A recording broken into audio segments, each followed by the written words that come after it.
Hello students, this is Suraj Rasai. In previous sessions, we have already seen how you should write the answers for the respective questions. Also, I had uploaded some important questions and some questions from the previous university examinations, okay, which has been asked in mobile computing course, your end semester exam. So from today onwards, okay, we will have again just a brief theory about some units. That is, like third unit. Okay, almost I'll try to finish the telecommunication architectures like GSM, GPRS, UMTS, 3G, 4G, and so on. And so in today's session, okay, first of all, I'll try to explain you what is GSM, because which is used in all architectures. It might be GPRS, it might be UMTS or 3G or 4G and so on. Okay, so I hope that you will understand it in a better way. And what is the role of GSM is also very important. Okay, like day to day life, we are using same thing for call, and based on the technology upgrade, that is based on the updation in technologies, how does this GSM is also adapted itself, like using GSM nowadays we can in previous days, that is in traditional days, using this GSM only the user was able to make audio call only. Nowadays, through using same technology, the user is able to make video call also. So you will understand little bit the differences between the traditional telecommunication technologies, that is GPRS or 3G, and the current technologies used, that is 4G and so on. Okay, so for this purpose, you can refer this PDF. Okay, I have made one PDF.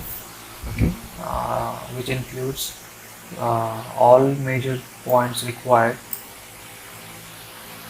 to understand the mobile telecommunication technologies. Okay, and those components are defined in such a way that, okay, like first, if you consider this PDF file, okay, like here till operational maintenance centers. Okay, all those components are used for GSM only. Okay, then including above and say GPRS, SGSN, and GGSN. Okay, those components are used for 3G, then including above, and then say the remaining all are used in 4G and so on.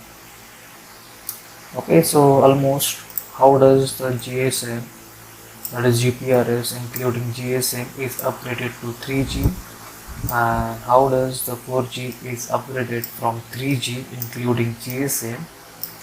Okay, so you will definitely understand. And obviously, of course, in day-to-day life we are using internet, so you should have idea about it.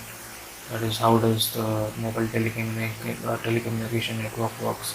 That is how does the mobile telecommunication technology supports to to process your data and to make communication between two end users. Okay, so let's start with first of all GSM. Okay, which is in a collaboration with GPRS. It is used in collaboration with 3G. It is used. Okay, and 4G purely supports packet data network. So I'll let you know further the rest of the things also.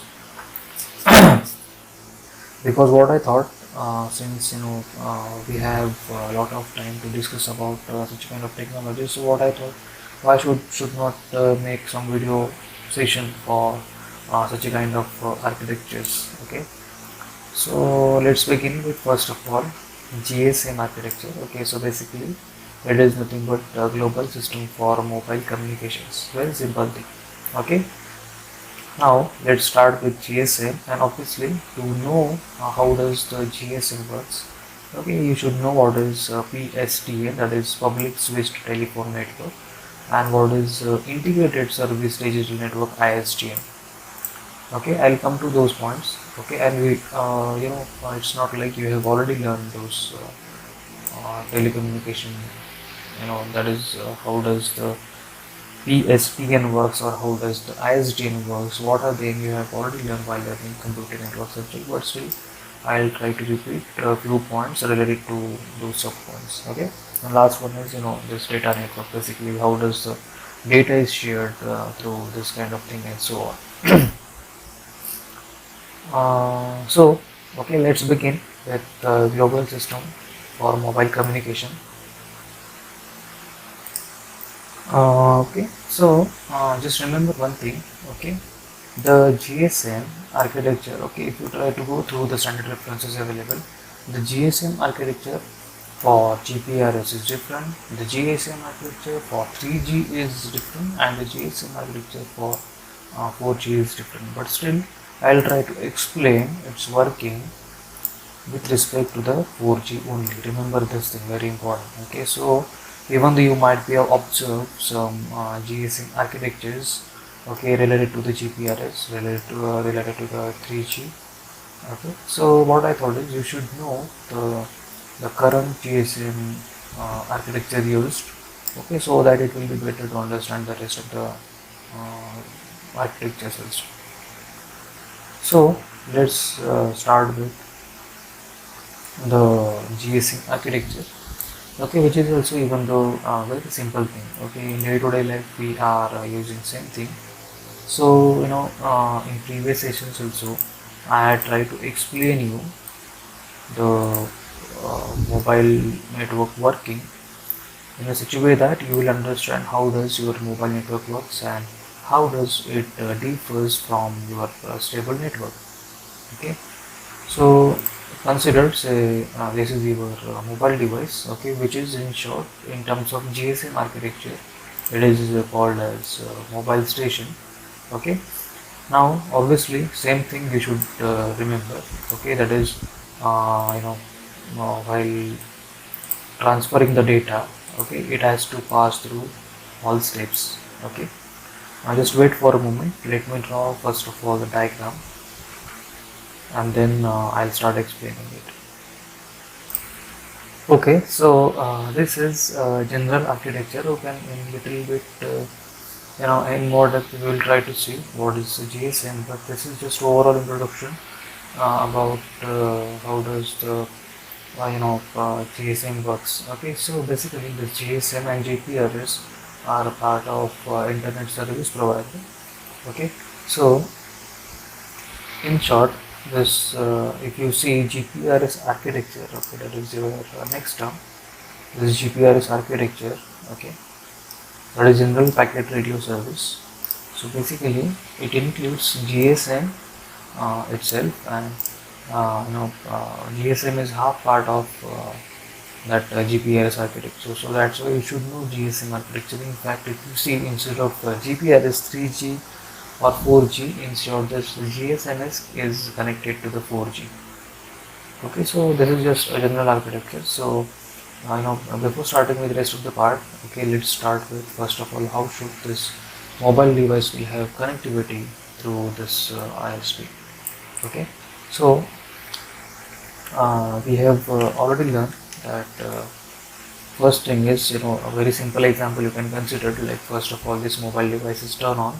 So first of all the connection request will be delivered. Okay, the connection request will be delivered to the internet service provider through this BTS, that is base transceiver system. Okay, so the connection request will be delivered through BTS to the internet service provider. And next thing we are already seeing that after verifying all details, the this ISP will reply to the requested user that yes, right now you can have connection through my network and all your details are verified. So this is in general statement, and while delivering this request also we are already seen which kind of parameters are used, which are nothing but in short your SIM card, that is subscriber ID number, your 10-digit mobile number. Okay, that is this is in short your 10-digit mobile number. Okay, so what is MS-ISDN also we already learned.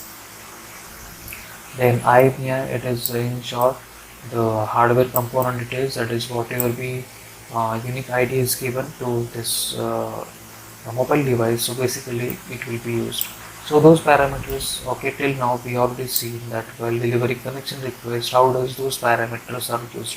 I am not going to repeat now what is this same, what is MS-ISDN, what is IMEI. We already seen those parameters, how it is used.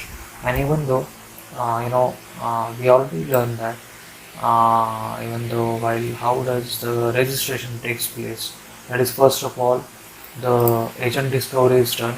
Okay, so the agent might be either a home agent or the agents might be the foreign agent also. So we already are known to those terms, okay, which are very simple terms. In fact, in previous sessions I have already explained you those terms. So in discovery, basically agent discovery is done. Okay, agents, the ISP is going to assign those agents, and agents might be home agent or foreign agent too. Okay, and after that the registration takes place. Okay, after verifying all details from the end user, that is from end user and ISP. And next part we already seen that how does the tunneling is happen, that is when you can see this as when the secure connection is established between internet service provider and the mobile user. See, you can consider its name as right now mobile station for understanding purpose. This mobile device is considered as mobile station. So when the secure connection is established between the mobile station or your mobile device and internet service provider, the rest of the data will be exchanged through tunneling. And what is tunneling and all we already learned. Even though in more depth also we already learned which kind of packet is used, what is the structure of the network packet used, and what are those components used to exchange the information. Okay, which is very important thing. And you should go through the structure of that network packet also during our normal academic days. I have already covered this section. So this is a general, the brief introduction. How does the communication or the registration is happen? What are the parameters used? Okay, very important thing. Don't neglect it. You should mention at least some points from those points within the. If the question is asked like explain the GSM architecture, or the question is asked what is explain the GPRS architecture too. So you should explain those parameters at least. Then you should explain those parameters, those points again. Okay, you should at least mention the agents related information, and how does then the tunneling is used. Okay, at least 4 to 5 lines or so. At least you should mention single paragraph about this information. So this thing we have already learned in more depth in previous sessions. Okay, now let's focus with this GSM. Okay, so I just wanted to show you that what is this GSM is and where it actually occurs within the ISP's region, and how does it is used in telecommunication system. Okay, and obviously further this ISP is connected to the public networks. Okay, public networks can be your PSDN, or it may include ISDN, or it may include your data network also. I'll come to that point. Okay, so just I thought that first of all it would be better to remind those points. Okay, so I hope you have understood about the initial points related to the GSM. Just wait for a moment. Okay, let me draw the GSM architecture diagram so that it would be convenient for me also to explain how does GSM works in actual manner. Okay, but those points you should remember. So don't forget to mention at least some theory related to those points. Just wait for a moment. Let me draw first of all the architecture related to this thing. Okay, so this is GSM architecture. Okay, so I have replaced the GSM part with the actual architecture of GSM. Okay, and below here the your GPS architecture will come further through. So mostly I'll try to continue with the same architecture. Okay, that is I'll try to continue with GPRS including GSM. Okay, so this part is by default it will be available within GPRS architecture also. So here the rest of the things will be similar, like what should be the parameters that should be passed while having network access to that particular mobile device. So in this case we will call this device as a mobile station. Okay, and the next one, that is your actual wireless station, is nothing but base transceiver system. Okay, and which is further connected to the GSM architecture, that is in short through BSC, that is base controller system. Okay, so if we go through this PDF again, okay, it includes all components included in GSM or GPRS architecture. Okay, so as I have taught you already, that is what is PSTN and what is ISDN, just try to remind it. Okay, and rest of the things now let's see. So first of all, the request will be delivered, okay, which will be completed through those steps as I had mentioned earlier. Okay, and based on that, this device will have network access, and in short, through tunneling the actual information will be exchanged. Okay, so this is how the mobile station will have the actual network access or network connectivity. So here, okay, if you see after BTS, the BSC comes first of all. Okay, now what is the role of BSC? So basically BSC manages n number of BTSs, that is base transceiver system, or in short you can say it to be as, you can call it as in short wireless station. So as while learning the introduction to mobile network also, okay, I have already explained you that it's not necessary that a particular region, okay, is connected to the single wireless station. Okay, it may include a set of wireless stations also. Okay, so all those wireless stations, okay, will be managed by this BSC, that is base transceiver system, and those those BTSs are in short connected to those BSCs. Okay, so this is the role of BSC in short, and it processes the data to the MSC further. Okay, so right now suppose this mobile station is in range with this BTS. So in this manner, I hope you understood the role of this BSC who manages multiple BTSs.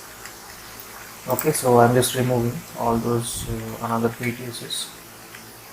So right now you can see that this mobile station is in a range with this BTS. So accordingly, this BTS will receive the information and it will try to deliver to it to the BSC.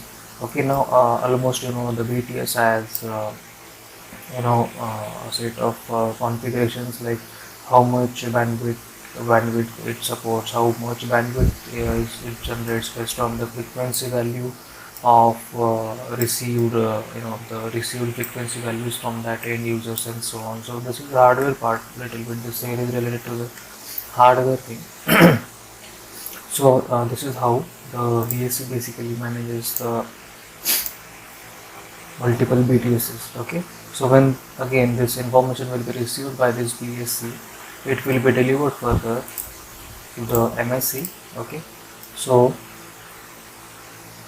the MSC's role is in short, okay, it is based on the type of request which is delivered. For example, when the first time this mobile station is going to deliver the connection request through BTS to the BSC basically. So when MSC will receive this information, it will automatically understand that since this is the connection request, okay, so immediately this request will be forwarded to the AUC basically. Okay, so now what is the role of AUC? AUC is nothing but your authentication center. Okay, you can see, you can go through this file. Okay, so basically this AUC is authentication center. So as I have already told you that which kind of parameters will be passed So based on all those parameters, it might be subscriber identity module, it might be mobile subscriber, international, this MSISDN and so on. Okay, so including a sort of information, okay, which we have already seen. So it might be subscriber identity module, it might be mobile station, international subscriber directory number, or it might be international mobile equipment identity.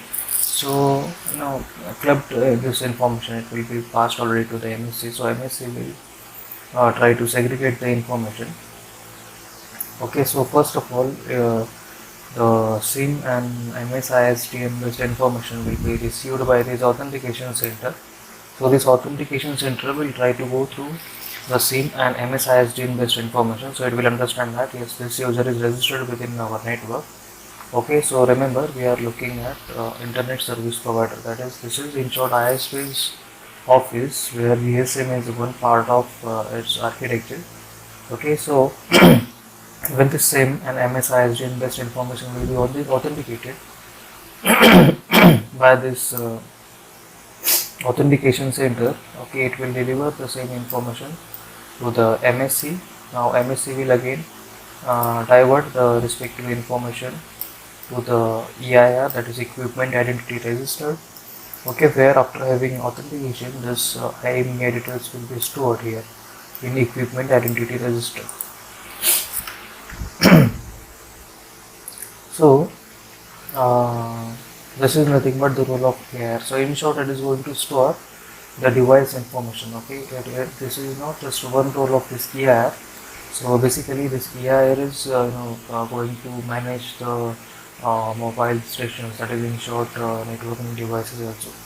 Very simple example. Okay, when this IMEI or the sort of hardware based information will be received by this EIR, it will understand whether this device supports 3G, 4G, or it only supports plain GPRS internet and so on.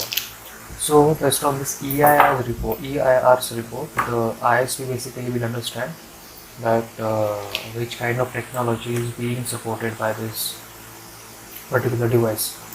So which is in fact very important thing. So based on that only this GSM will behave accordingly.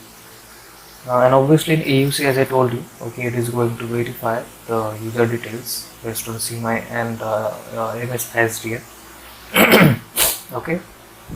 Now after having after storing this details into EIR, this MSC again it will be acknowledged about the same, and based on that this MSC MSC will divert this information to the HLR, that is home location registry, okay, to know what is the current location, who is the user is, all user details. Okay, so don't go through its full form, that is home location registry. It doesn't mean like it only stores the user's location only. Okay, it's not like so. Okay, it will try to manage all user details, including user registration details, all user related details, what is the current status of user and so on. So this is the role of HLR in this case. And after having after passing through those steps, okay, then only the user will be connected to the network and user will have the network access. Okay, so that is after having registration process only, as we already learned that the user will be connected to the ISP, and then smoothly the user will have access to the network and the user is able to access the services mentioned within the ISP services. Okay, so I hope you have understood the meaning of the roles of the EIR, AUC, MSC, HLR at least. Okay, so again try to remind few points. Okay, let me clear first of all those notations here, and then again I'll start with the same session. Okay, so now I have cleared all notations. So okay, again let's start understanding how does it work. So basically, now suppose this mobile station or mobile device is turned on. Okay, so a sort of connection request will be delivered through this nearest wireless station, in short what is called it as BTS, to the BSC. Okay, so let's draw it. Okay, so first of all the connection request will be delivered through BTS through BSC. Okay, and it will be received by MSC. When this request will be received by MSC, immediately the same information will be diverted to the EUC, that is authentication center. Okay, now while delivering this sort of connection request, okay, see, I am not considering those steps. First of all, you should explain those steps only, and then only you should start with explaining how does GSM works in actual manner. Okay, so within AUC, all information will be authenticated by ISP. After having authentication, okay, this AUC will generate the acknowledgement about the same, and it will deliver it to the MSC.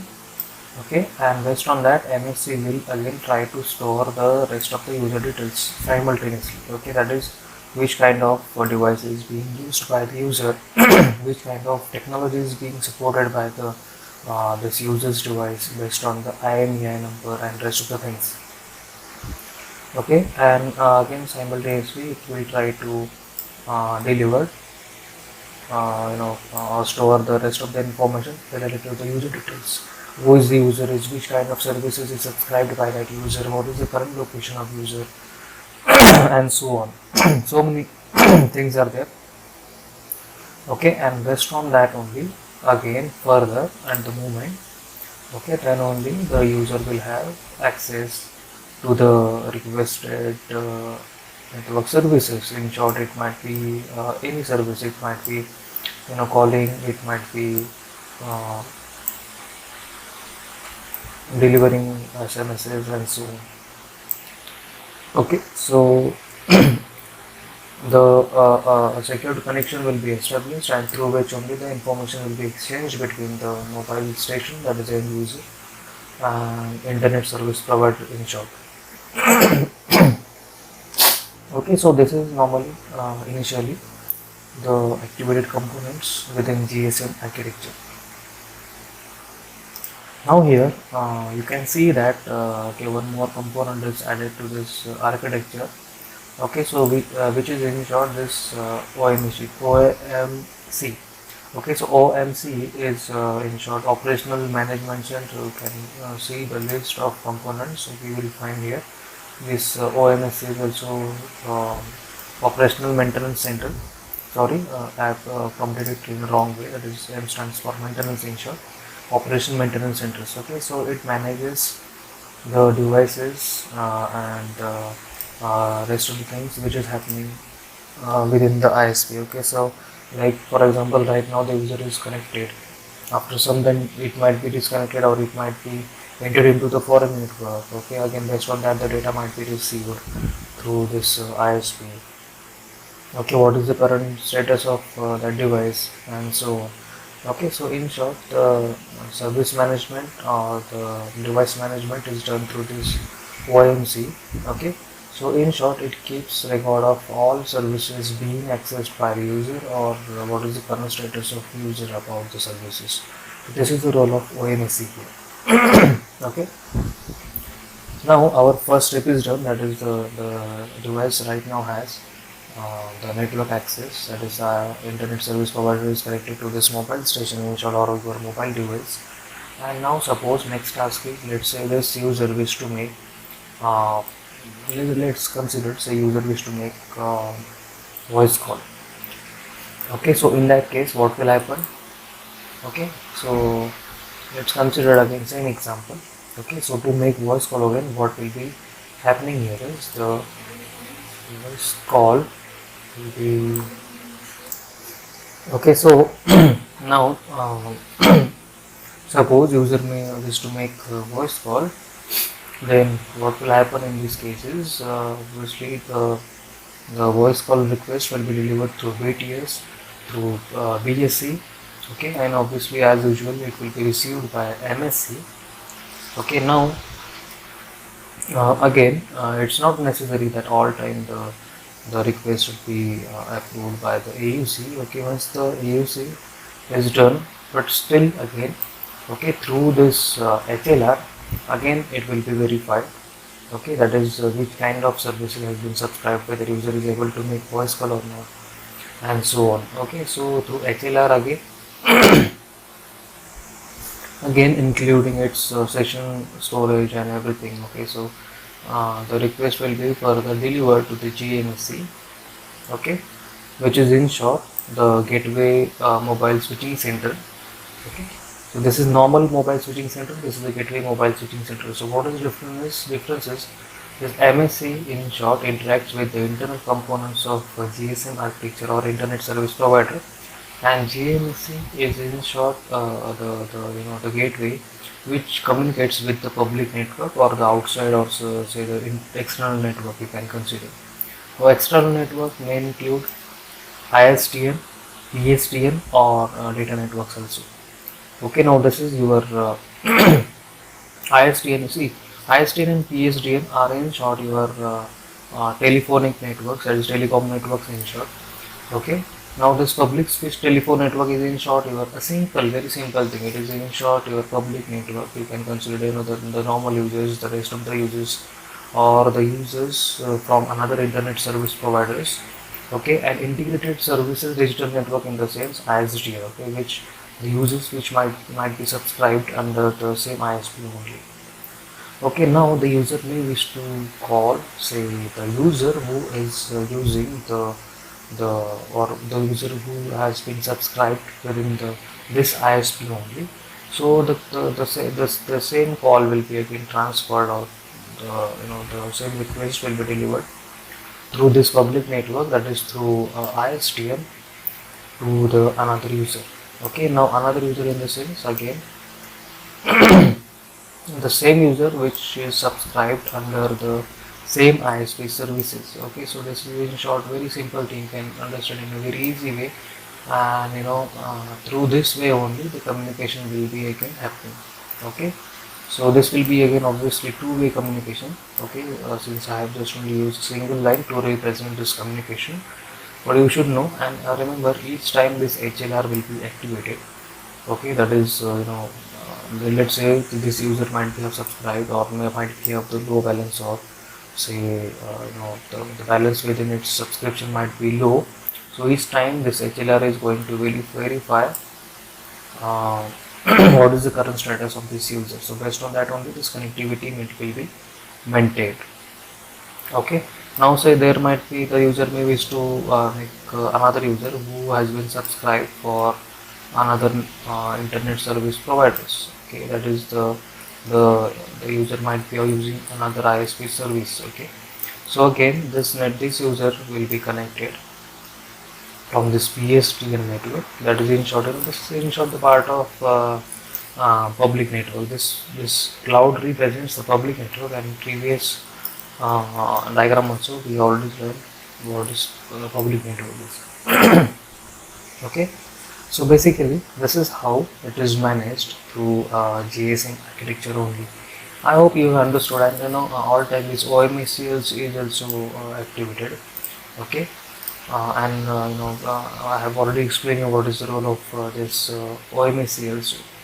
Okay, so in short it is going to manage the operations. Okay, it might be based on services, it might be based on device integrity, and so on. Okay, so this is how your GSM calling works. Okay, in short, there is one more service is also available, which is nowadays integrated with your basically GPRS architecture and GSM also. Okay, but in traditional days, okay, this GSM was used to deliver the that kind of services only. Okay, very simple example, that service is nothing but your simple SMS service, that is short messaging service. Okay, that's why I have included this data network part here also within the public network part. Okay, So basically, how does the SMS will be again delivered? Again in similar manner. Okay, once the user will be connected, user will have network access. Okay, to the through GSM architecture.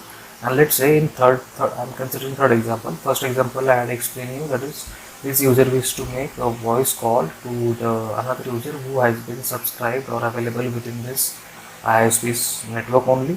Okay, so both of them, this ISP's network will be considered as home network. Another example I had explained you again.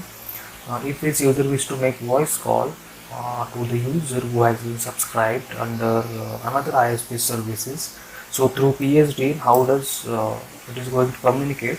I had already explained you. Okay, now third example is, let's say this user is to deliver an SMS through this GSM architecture. In traditional days, just only GSM was used, remember.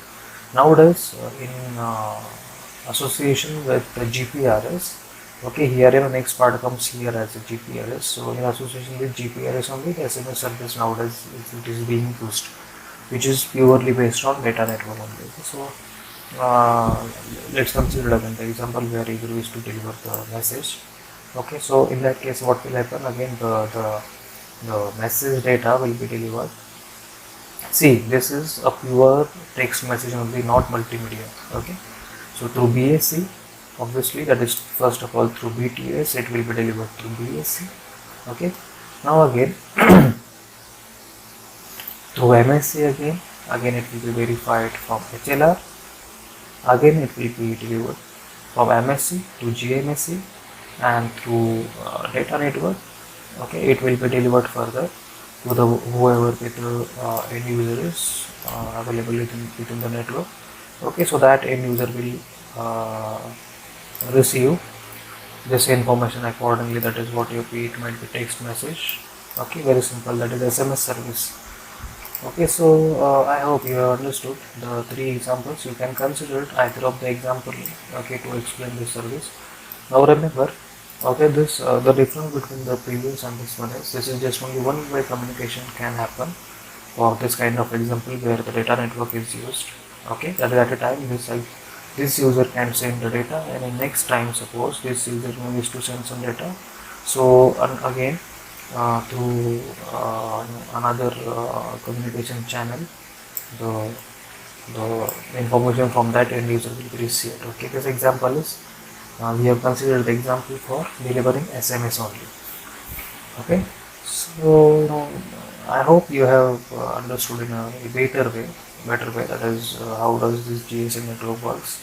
Okay, and last example is nothing but when this user has entered into foreign network. Okay, so let me clear those notations and then I'll start again. Okay, so now in this case, let's say the user has entered into a foreign network. Okay, and we have already known that what will be the sequence when this user which is subscribed under this ISP service basically. Okay, so what will be the sequence to exchange the information. So basically just try to listen it up. I'm not going to do it here, we already seen this part. So when this user will be entered into foreign network, okay, the flow will be from the BTS of another station, that is sorry, BTS of another internet service provider, from that internet service provider to the home internet service provider, and from home internet service provider to the components within that internet service provider itself. Okay, so in short, this was a flow when our home user is entered into foreign network. But now what will happen if, okay, let's say instead of this home user, okay, let's consider, say there is one more user, okay, who has entered into this network basically. Okay, that is this internet service provider's network, basically another user has entered. Okay, so we already gone through the all steps, that is how does the mobile IP will be allocated, that is temporary key of address will be allocated to that particular end device by this internet service provider itself. Okay, so whatever the communication is happening between this foreign user, okay, again I'm repeating, this is foreign user. So whatever the communication is happening between this foreign user and its own internet service provider through this ISP, okay, so all information related to this user is basically, okay, the all relevant information of this foreign user will be managed by this VLR, that is visitors location registry. Okay, so this is the role of this VLR. It manages all relevant data or information about the foreign user basically who has entered into this network. Okay, so this is the end of theory about GSM architecture. Now I hope that at least by considering such kind of examples you have understood how does this GSM architecture works. Okay, so this is the role of VLR basically.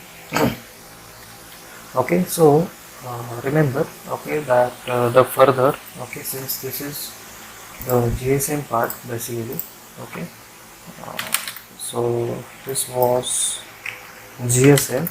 Okay, now again this GSM is combined with as in the beginning also, I had explained you about the same thing, that is how does the GPRS or GSM is a part of GPRS.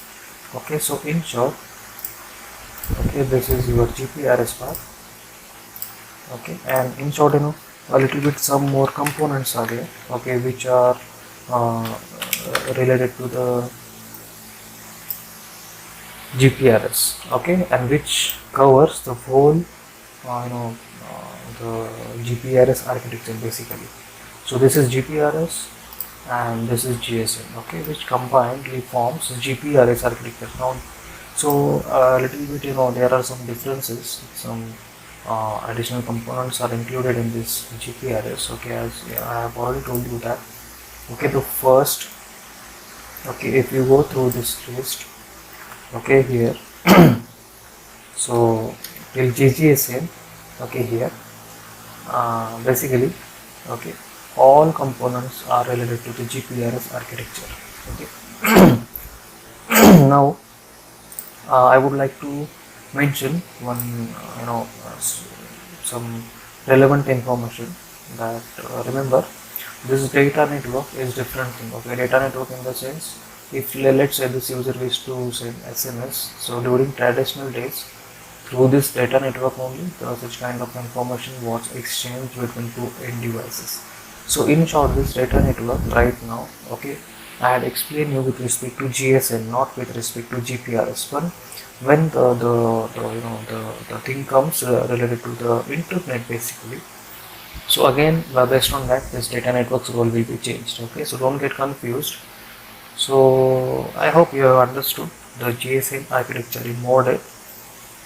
So possibly, probably in next lecture, I'll try to explain you the GPRS architecture in more depth. Okay, where it is included with two additional components here. Okay, so and before starting with the GPRS architecture itself, I'll try to cover again the previous thing also. That is, again I'll try to rewind the same thing. How does all steps occurs within the first 10 minutes, and then we will start with the GPRS architecture. Okay, and it will be included with this GSM diagram as well as some additional components of this GPRS. So don't forget to continue my next lecture session after understanding this lecture session. Okay, thank you.